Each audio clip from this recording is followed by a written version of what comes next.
ডিটিপিএস কারখানা সম্প্রসারণের জন্য ডিভিসি কর্তৃপক্ষ দীর্ঘদিন ধরেই বুলডোজার দিয়ে উচ্ছেদ অভিযানে নেমেছে, কিন্তু গোটা বস্তি ভেঙে গুড়িয়ে দেওয়া হলেও আজ বুলডোজার বাধা পেল মাদ্রাসা ভাঙতে গিয়ে। কারখানা কর্তৃপক্ষের স্পষ্ট দাবি যে অনেকগুলি বেসরকারি শিক্ষা প্রতিষ্ঠান তারা ইতিমধ্যেই ভেঙে দিয়েছেন, তাদের কাছে কোনো উপায় নেই। আন্দোলনকারীদের স্পষ্ট জবাব, আগে মাদ্রাসা তৈরির জন্য বিকল্প জায়গা দেওয়া হোক, তারপরেই ভাঙতে দেব। আর এই নিয়েই উত্তেজনা ছড়ায় এলাকায়। বিজেপি বিধায়ক লক্ষণ ঘড়ুই বলেন, শাসক দলের লোকেরা পিছন থেকে সুড়সুড়ি দিয়ে একটি বিশেষ সম্প্রদায়কে দিয়ে শিল্পের পথে বাধা সৃষ্টি করছে। অন্যদিকে শিল্পের পক্ষে জোরালো সওয়াল করেন কংগ্রেস নেতা তরুণ রায়। দুর্গাপুরের রাষ্ট্রায়ত্ত DVC Durgapur thermal power station একটা সময় মুখ থুবড়ে পড়েছিল, একের পর এক ইউনিট বন্ধ হয়ে গিয়েছিল। কর্মীরা পড়েছিলেন দুশ্চিন্তায়। প্রশ্ন উঠেছিল, আবারও কি তাহলে দুর্গাপুরের রাষ্ট্রায়ত্ত এই কারখানা বন্ধ হতে চলেছে?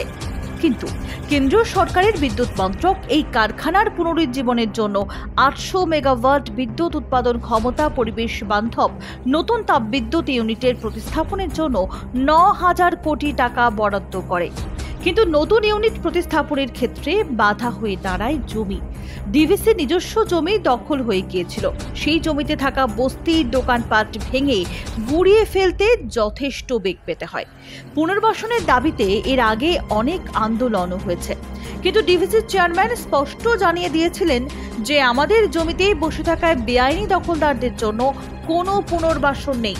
সোমবারেও ডিভিসির জমিতে অবৈধভাবে গড়ে ওঠা বাড়ি বুলডোজার দিয়ে ভেঙে গুড়িয়ে দেয় ডিভিসি কর্তৃপক্ষ, কিন্তু ওই এলাকায় অবস্থিত মসজিদ এবং মাদ্রাসায় আঁচড়ও কাটতে পারল না বুলডোজার। এলাকাবাসীদের চাপে পড়ে মাদ্রাসা থেকে পিছু হটতে হলো ডিভিসি কর্তৃপক্ষকে। তাদের দাবি মূলত একটাই, ডিভিসি কারখানা সম্প্রসারণ হলে তাদের কোনো আপত্তি নেই, কিন্তু মসজিদ এবং মাদ্রাসার জন্য বিকল্প ব্যবস্থা করে তবেই ভাঙা হোক তাদের মসজিদ এবং মাদ্রাসা। স্থানীয় যুবক ইমরান খান জানান, আমরা বারংবার ডিভিসি কর্তৃপক্ষকে বলেছি যে বস্তি উচ্ছেদ শিল্পের প্রয়োজনে করুন, কিন্তু গরিব পরিবারের যে ছেলেরা এই মাদ্রাসাতে পড়ে সেই মাদ্রাসার জন্য বিকল্প জমি দিন, এবং এখানে আমাদের সম্প্রদায়ের কোনো মানুষের মৃত্যু হলে তার মৃতদেহ নিয়ে এসে আমরা এখানে নামাজ পাঠ করি। শুধু তাই নয়, এখানে বহু সংখ্যক কোরআন শরীফ রাখা রয়েছে। তাই আমরা শিল্প চাই, কিন্তু সংঘাত চাই না। যদিও মাদ্রাসার সামনে দাঁড়িয়ে বেশ কিছুক্ষণ বিক্ষোভ দেখানো হয়, স্লোগান দেওয়া হয় বৃহত্তর আন্দোলনের পথে হাঁটার জন্য। বিজেপি বিধায়ক লক্ষণ ঘড়ুই স্পষ্ট বলেন, শাসক দলের এক শ্রেণীর নেতারা একটি বিশেষ সম্প্রদায়ের মানুষকে সুড়সুড়ি দিয়ে লেলিয়ে দিয়েছেন। এর আগে এখানে অনেক ঘরবাড়ি মন্দির ভাঙা পড়েছে, কেউ কোনো বাধা দেয়নি। দুর্গাপুরে বহু শিল্প বন্ধ হয়ে গিয়েছে, বেকারদের সংখ্যা বাড়ছে হু হু করে। মোদিজি দুর্গাপুর ইস্পাত কারখানাকে 36,000 কোটি টাকা এবং ডিভিসিকে 9,000 কোটি টাকা দিয়েছেন।